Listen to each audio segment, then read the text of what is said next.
मधल्या आणखी एका नवीन व्लॉगमध्ये. तर कशा आहात? आय होप तुम्ही सर्वजण खूप छान असाल, मजेत असाल, आपले व्लॉग पाहत असाल. तर चॅनलला सबस्क्राईब केलं नसेल तर चॅनलला सबस्क्राईब करून घ्या. व्हिडिओ आवडत असतील तर लाईक करा, महत्त्वपूर्ण वाटत असतील तर शेअर करा.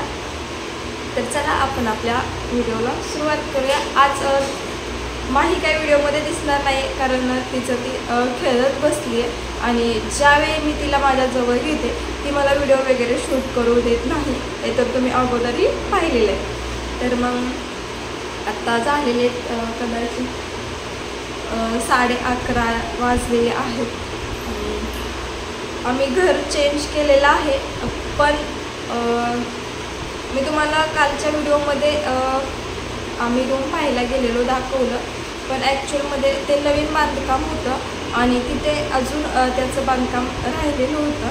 मग इकडे लगेच नवीन 2 BHK भेटलं. थोडंसं थोडं जुनं आहे. इथे एक 2.5-3 वर्ष लोक राहत होते असं आहे. तर मग तिथे भेटलेलं आहे, त्यामुळे आम्ही इकडे शिफ्ट झालो आणि ते होम टूर मी तुम्हाला दाखवेन. पण त्या अगोदर येतं म्हणजे घरात आपण आपल्या महाराष्ट्रात आपण पाहायला गेलो, आपल्या आसपास आपल्या घराचे रेंट किती आहेत. भरपूर प्रमाणात आपल्या 1 RKचे रेंट आपल्या इकडे एक 3-4 हजार सहज आहेत. आणि पुण्यात किंवा मुंबईमध्ये म्हटलं तर 1 RKला पण 4 ते 5 हजार रुपये. मग ते किती जरी खराब असेल किंवा मग ते कसं जरी असेल तर त्याला 4 ते 5 हजाराच्या पुढून सुरुवात होते. तर मग इकडे किती आहेत रेंट आपल्या इकडं किंवा आपल्या भागात पण तेवढेच आहेत, तेवढेच इकडे आहेत का की त्याच्यापेक्षा जास्त आहेत, त्याच्यापेक्षा कमी आहेत? हे सगळे तुमच्या सर्वांचे प्रश्न होते. आणि मी अगोदरच्या व्लॉगमध्ये तुम्हाला म्हटलेलं, मी तुम्हाला गेस करायला देते, तुम्ही सांगा इथले रेंट किती असतील. जिथे आता गुजरातमध्ये बरेच जण आहेत तिथून पण मला कमेंट येतात.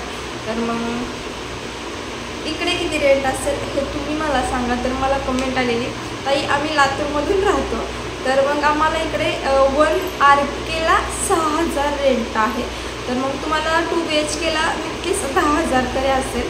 आणि त्यानंतर आमच्या इकडचे रिलेटिव्हला पण इथं रो हाऊस पण आहेत, पण ते आपल्याला देत नाहीत महाराष्ट्रातल्या किंवा अदर स्टेटमधल्या लोकांनी.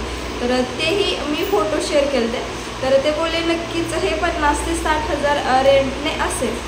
तर मग एवढंच आहे की त्याच्यापेक्षा जास्त रेंट आहे ही तुम्हाला उत्सुक आहे. हळूहळू एवढं फास्ट वगैरे स्टेप चढायची आपल्याला.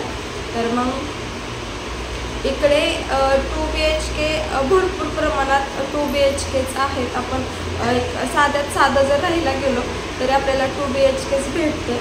1 BHK आपल्याकडे जसं 1 RK थोड्या प्रमाणात असतात तसे ते 1 BHK थोड्या प्रमाणात आहेत. आणि 1 RK तर मी तर अजून पाहिलेच नाही, जेवढं आम्ही सर्च केलं तिथं. तर मग इकडे रो हाऊस पण आहेत, मी तुम्हाला फोटोसुद्धा शेअर करते. ह्या अगोदरच्या व्लॉगमध्ये पण केलेले आहेत, पण ह्या पण व्लॉगमध्ये तुम्हाला मी फोटो शेअर करते. तर मी तुम्हाला त्याचं रेंट पण सांगते किती आहे. आणि मी रिलेटिव्हला आमच्या विचारलेलं आपल्याकडे 2 BHKचा रेंट किती आहे.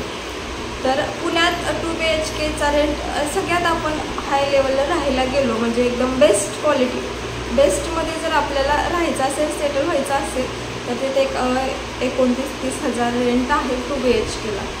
आणि आसपास म्हटलं तर आपल्याला परवडण्याजोग्या रूम असतील तर मग 10-15 हजारापर्यंत आपल्याकडे रेंट आहे. पण इकडे खूप खूप खूप अवघड आहे.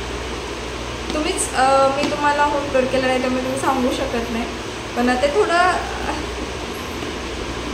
लेट येणार आहे होम टूरचा व्लॉग. तर इकडे 2 BHKला जिथं आम्ही राहतो आहे आणि ह्याच्या अगोदर राहत होतो किंवा आसपास जेवढे 2 BHK आहेत त्याला रेंट किती आहे. आम्ही आत्ता जिथे राहतो आहे, आम्ही 1-2 दिवसापूर्वी इकडे शिफ्ट झालेलो आहे, तिथे रेंट ॲक्च्युली थांब ना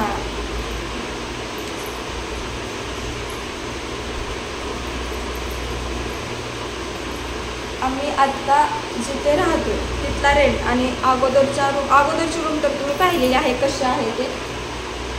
अगोदरची रूम तुम्ही पाहिलेली आहे, तिथे मी व्लॉग शूट करत होते. आसपासचा परिसर तुम्ही पाहिलेला आहे कसा आहे.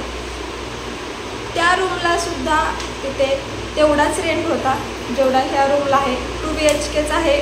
पूर्ण सगळं म्हणजे बेस्ट आहे.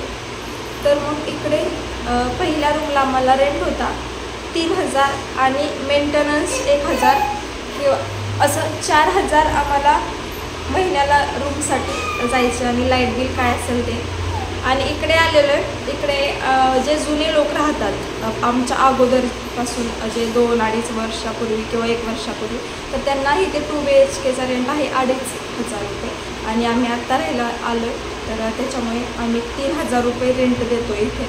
आणि मेंटेनन्स नाही, त्यामुळे फक्त आम्हाला इथल्या 2 BHKला 3000 एवढाच रेंट बसतो. आणि लाईट बिल काय येईल ते. तिथं गॅस कनेक्शन होतं, ह्या रूममध्ये गॅस कनेक्शन नाही आहे, एवढाच फरक आहे. पण गॅस पण आपण भरून आणायचं म्हटलं तर जास्त काही फरक नाही. किंवा बाकीचं जे ऑर्डर खर्च आहे आपलं, भाजीपाला म्हणून, किराणा म्हणून, तर ह्या गोष्टी आपल्या महाराष्ट्रात जशा भेटतात तशाच इकडे सुद्धा नॉर्मल त्याच किमती आहेत. जास्त फक्त माळव खूप महाग आहे. आपल्याला जे कांदा, टोमॅटो, आत्ता सध्याचा कांद्याचा दर इकडे 80 रुपये किलो आहे. आपल्या इकडे माहीत नाही, मी अजून आपल्या इकडे नाही चौकशी केलेली की ते. पण इकडे हे कांदे आणायला गेले होते तर मग इकडे 80 रुपये किलो कांदा झालेला आहे. आणि आपल्या इकडे माळव्याचे दर थोडे कमी राहतात. इकडे पिकतं माळवा, आता पोटॅटोचं सीझन चालू होईल इकडे, पण इथे ते पण खूप महाग आहे. कारण इकडे माळवं जरा महागच राहतं, कारण ते मला माहीत नाही, पण इकडे माळवं खूप महाग राहतात. जसं की आपल्याकडे खाद्यपदार्थ म्हटलं की आपल्याकडे उलट बटाटा महाग असायला पाहिजे, कारण आपल्याकडे खाद्यपदार्थ म्हटलं की वडापाव खूप फेमस आहे. पण इकडे अजिबात कोणी वडापाव खात नाही. आणि इकडे वडापावची किंमत, एक वडापाव आपल्याला इकडे 25 रुपयाला बसतो. एक वडापाव आपल्याकडे 10 रुपयाला आपण खातो, इकडे 25 रुपयाला एक वडापाव भेटतो.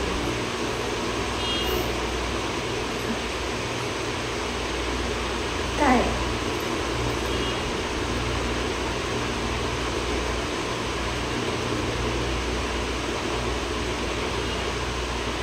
इकडे आपल्याला 25 रुपयाला एक वडापाव भेटतो.